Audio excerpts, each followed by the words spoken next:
Today we're going to get into the second largest part of Algebra 1, I think. We've already covered the solving equations, which is kind of the biggest part. You've got to know how to solve an equation. And it's really important that we understand what a linear equation is, what slope is, how to graph lines, how to write equations of lines, and things like that. So as we progress through Chapter 5, we'll talk more and more about a lot of those things.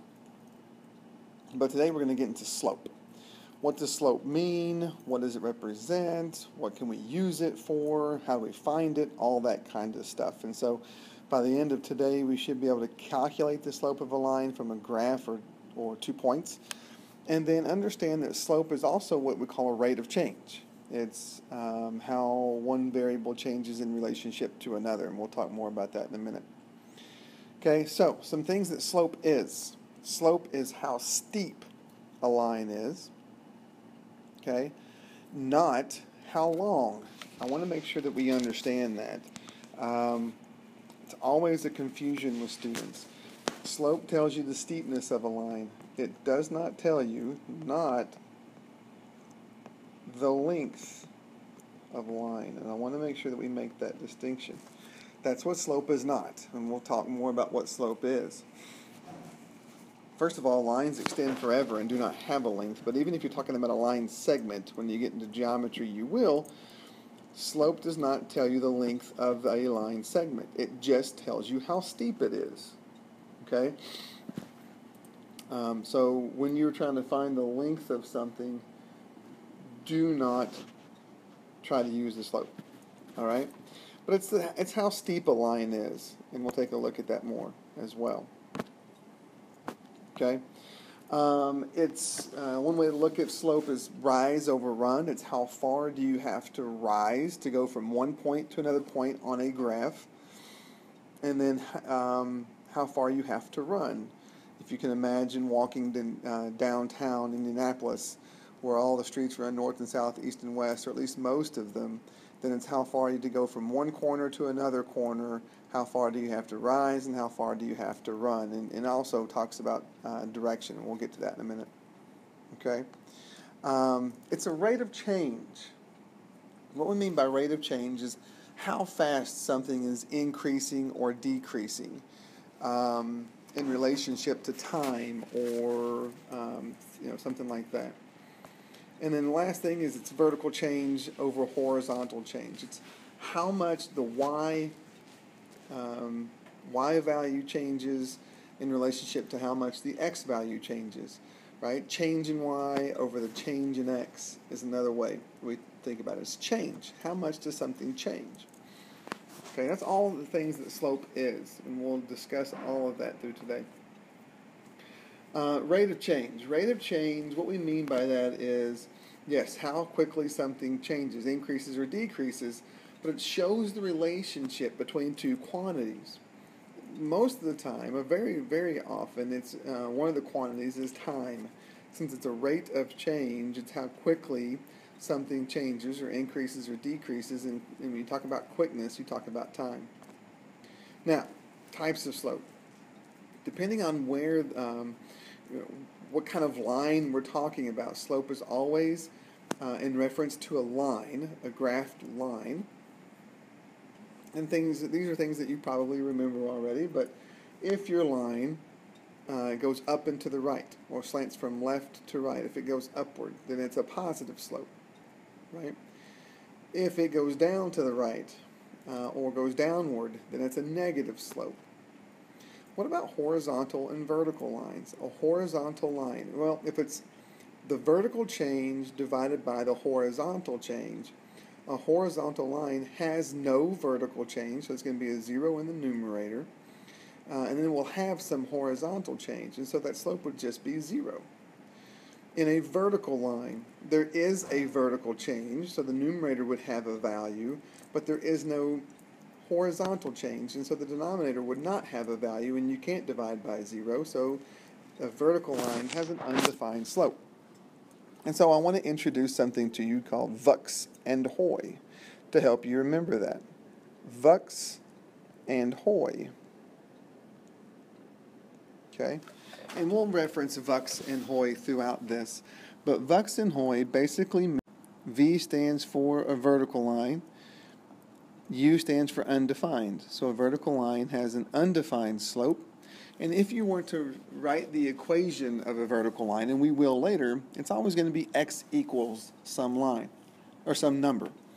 It's because if you look down here to the right, a vertical line, right, has different, if you look at points on this line, this one, this one, this one, this one, all of the x coordinates are going to be the same. It's whatever the x value is where the graph hits the x-axis. So we're just going to say x equals some number, okay, for a horizontal line.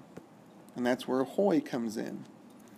A horizontal line has a slope of 0, and the equation of that line is going to be y equals some number, because if you look at a horizontal line, the y value of the coordinates for those points are all the same. So we're just going to set y equal to that number. Okay, so Vux and Hoy.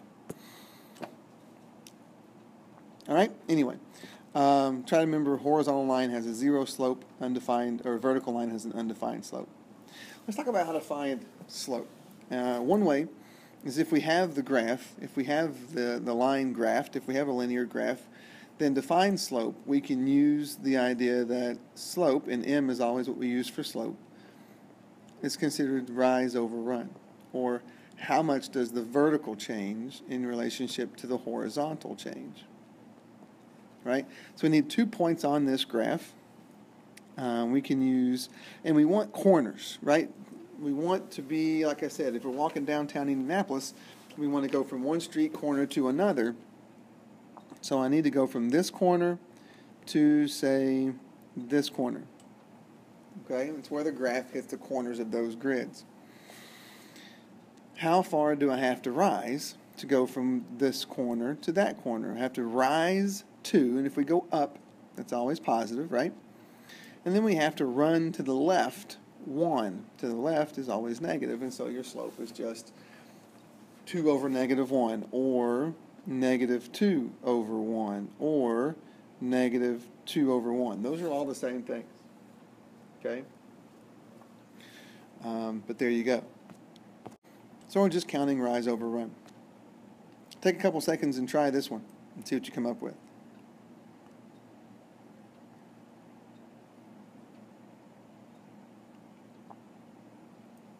Okay. Stop the video if you haven't yet and try. But to find the slope, we're going to use rise over run again. And we have 2 points, one right here. And there's a closer point that we can use, but I'm going to use this one and show you that really you can use any 2 points that you want. You're just going to end up reducing a fraction. So go from this point to this point, we're going to rise 1, 2, 3, 4, 5, 6, 7, 8. Up 8 is positive. And we're going to run 1, 2, 3, 4. And to the right is positive, so 8 over 4. Reduce that down to 2 over 1. Now, if you were to choose a different point on the graph, say this one and this one, you should come up with the same slope. You rise 1, 2, and you run 1, and it's 2 over 1 still. Okay? Now, when we write equations, we might make this 2, just to write the equation a little bit easier. But I always like to think about slope as a fraction because it shows us the vertical change and the horizontal change right there. So the vertical change is a positive 2. The horizontal change is a positive 1. And so I like to see both of those changes. Ultimately, it doesn't matter which one you decide you like to write. But we want to make sure that we remember that there really is a horizontal change of 1 in our slope. Okay? Even if it's a whole number. All right. Got another one. Try this one. Stop the video. Write out your slope. And then check, hit play again and check your answer. Okay, so what you should have come up with. There's a point here, and then another point there. So we want to rise up 1, up is positive, and we want to run to the right, 1, 2, 3, 4, 5. And so you should just get 1 over 5. Okay? Good. Easy enough. Rise over run. Okay? One more here. Try it. What you should come up with. Point here. Point here. We're going to go up 2, left 1, 2 over negative 1 again. Okay? Now, what if you don't have a graph? What if you only have 2 points that are on that graph? How can we find slope then? Now, as we said before, slope is the vertical change over the horizontal change. Well, in the coordinate axes, this is the y-axis, this is the x-axis. So if I want to consider a vertical change first, then I need to know how the y's change. And when you try to find out change, you subtract.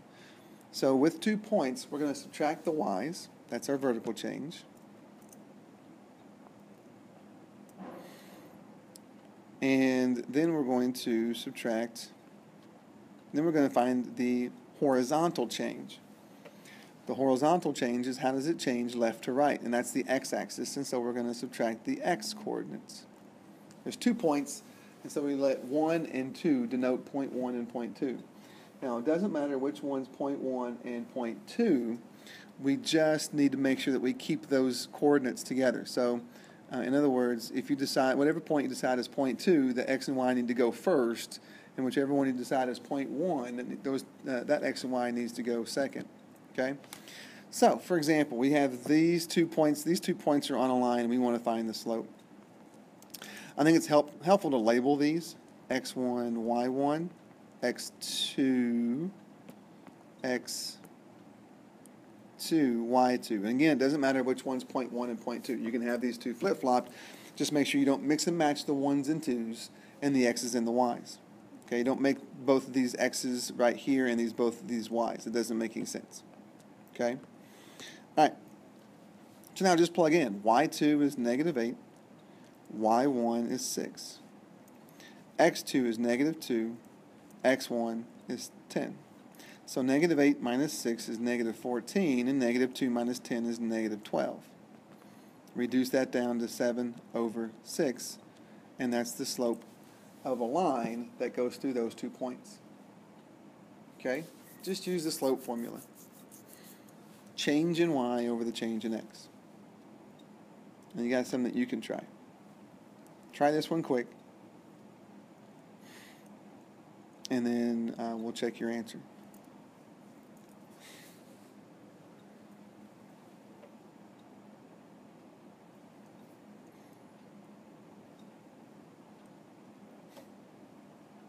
Okay? What'd you come up with? Slope is y2 minus y1 over x2 minus x1. The change in y over the change in x. Okay? So, just go plug in your values. y2 is 0, y1 is negative 3.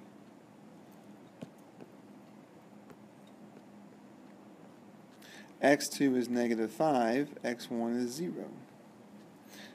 2 negatives become a positive, so we get positive 3 over negative 5. Remember that if you got negative 3 over positive 5, it's the same thing. Okay? Good.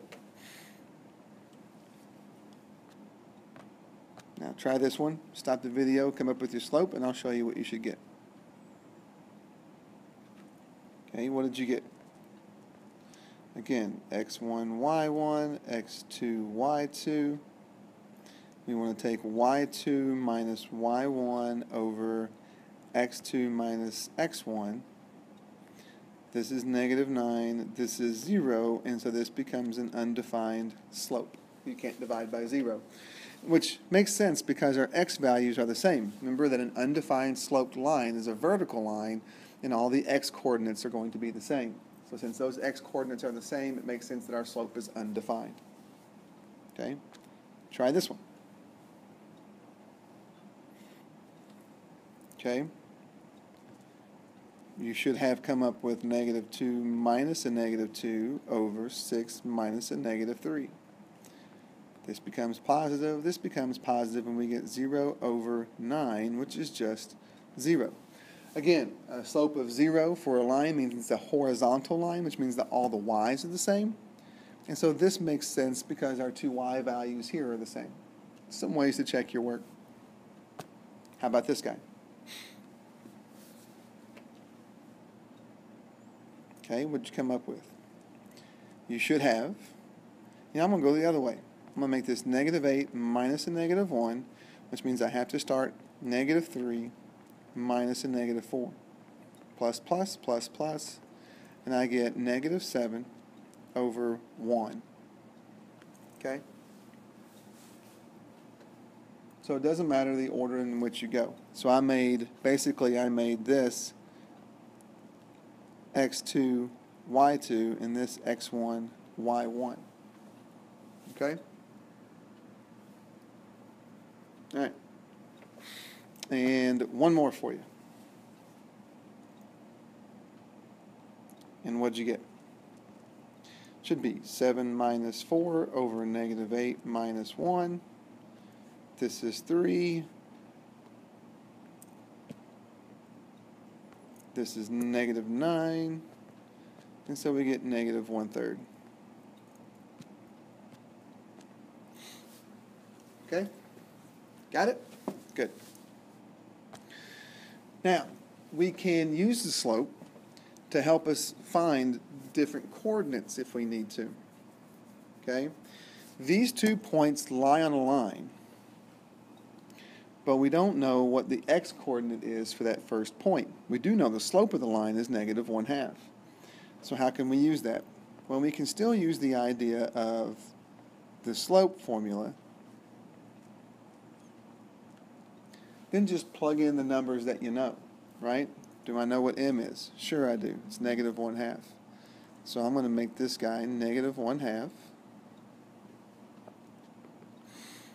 And then I need to label my points, x1, y1, x2, y2.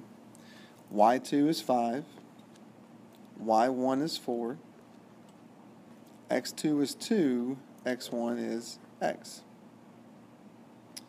Now, I said before, it doesn't matter where the negative sign goes in a fraction. I'm going to move it up to the top, just because. And then I'm going to simplify this a little bit, get negative 1/2 equals 1 over 2 minus x.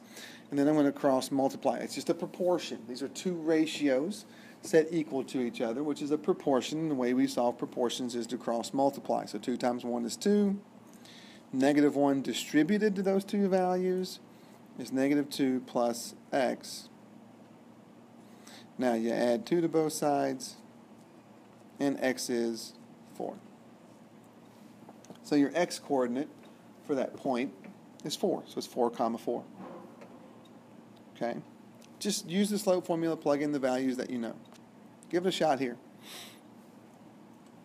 Or actually, give it a shot here first on number 13. We'll go back to 12. Okay? Stop the video and see what you come up with. Start it again and you'll get the answer.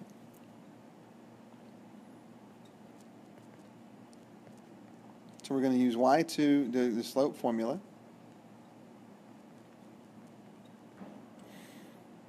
We're going to plug in the slope. The slope is 5.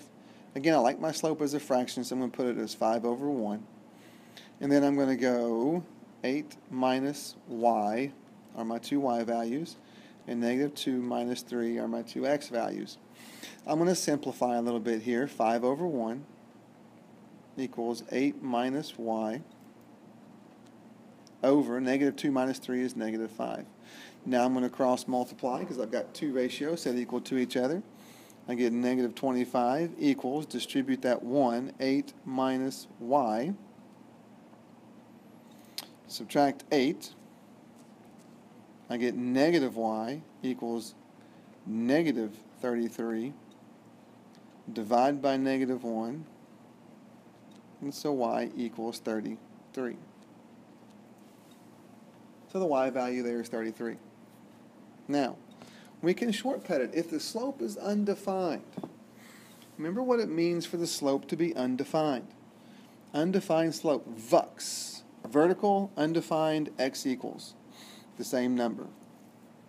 Right? So if it's an undefined slope, it's a vertical line, and the equation would be x equals the same number. Well, since I'm missing the x here, this is a vertical line, that means x has to equal the same number, which is just 7. Okay? So again, it's helpful if you remember what undefined and zero slopes mean with these lines. Okay? So just a quick shortcut there. All right. Now, the idea of slope being a rate of change, what it means to be a rate of change. So a quick example here, the cost of a Big Mac was $1.50 in 1992. In 2005, the price was $2.75. Find the rate of change in dollars per year of the Big Mac, at least between 92 and 2005. The rate of change means how much does one variable change as compared to another. In other words, a fraction. It's how we compare things. And we want the rate of change in dollars per year. Right? So we want to find out the change in dollars, and then find out the change in year. Okay? Well, again, change, how much does something change? How do you find out what that change is you just subtract. So I'm going to take $2.75 and subtract $1.50 from it and find out how much that price changed. And then I'm going to take the years and find out how much the years changed, or what was the difference in years. Okay? So $2.75 minus $1.50 is $1.25. And then from 1992 to 2005 is 13 years. And so there is our changes, but it doesn't make any sense to talk about, the price changed by $1.25 over 13 years. It's more meaningful to know how much did it change per year, per 1 year. So in order to make this a unit rate of change, I want to make this denominator down here a 1, which means I just need to divide this fraction out. Right? So $1.25 divided by 13 is 0.096. Now what does that mean? And we need a nice sentence to explain what exactly the 0.096 means. Well, it means that the price of the Big Mac increased. How did I know that it increased? Because this rate of change is positive. The slope is positive. Think about the graph, goes up to the right, it increases as you go to the right. The price increased by about 10 cents per year, at least in that stretch. And that's what that slope means. Okay? You try one and see if you can come up with the rate of change. Okay, read this, try this, guy. And even try your sentence to explain what the number means. So stop the video and then start it again when you got it, and you can check your answer.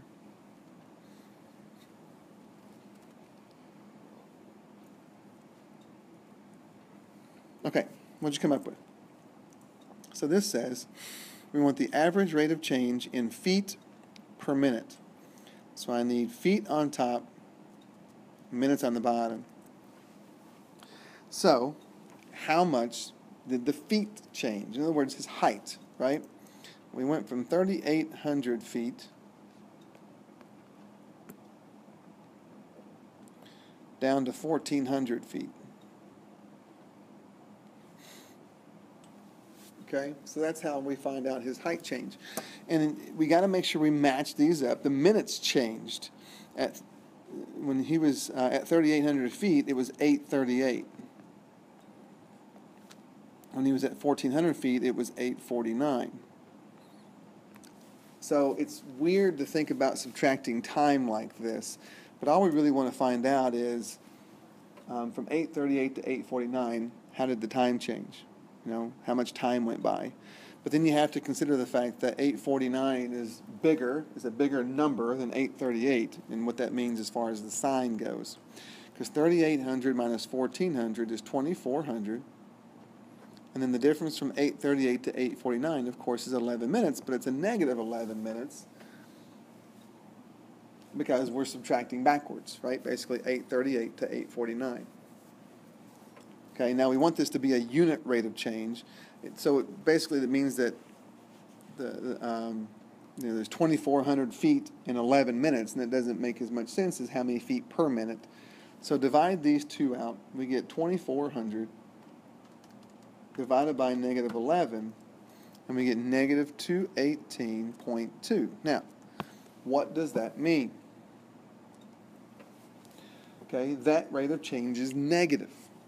So, if we're looking for the average rate of change in feet per minute, then is his height in feet increasing or decreasing with time? And since it's negative, his height is decreasing. So, the parachutist's height decreased. I don't have quite enough time or room there for decreased. But it decreased by 218.2 feet per minute. And that's more meaningful. Okay, but since the rate of change is negative, it decreased. All right? One more for you. Mrs. Meyer here in newspapers. Try that one, including the sentence that explains what your number means, and then start the video again and see how you did.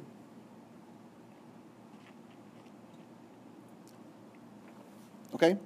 So, delivering newspapers. Find the average rate of change in newspapers per minute, which means that we want newspapers over minutes, right? Well, how much did the newspapers change? They were delivering 12 newspapers in 20 minutes. Now they're delivering 36 newspapers in 60 minutes. First of all, it would be interesting to know if that's a faster rate or a slower rate. Okay, and that's what we're going to talk about in just a second. So the difference in newspapers, it doesn't matter which way you go. If you want to take 36 newspapers minus 12, then you have to match up in the denominator. For the minutes, the 60 minutes go where the 36 newspapers did, and the 20 goes where the 12 did. Just subtract those out, and you get 24 over 40. So 24 newspapers over 40 minutes is how it changed, which doesn't mean a whole lot. It's more meaningful if we know how does the rate of change compare per minute. So we divide that out, and we get 0.6. Now, the rate of change is positive. So did the rate at which they were delivering newspaper increase or decrease? Since it's positive, it increased. So the rate, let's do it that way, the rate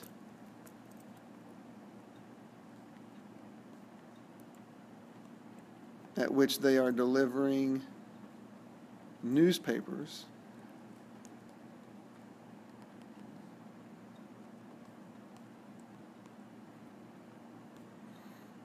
increased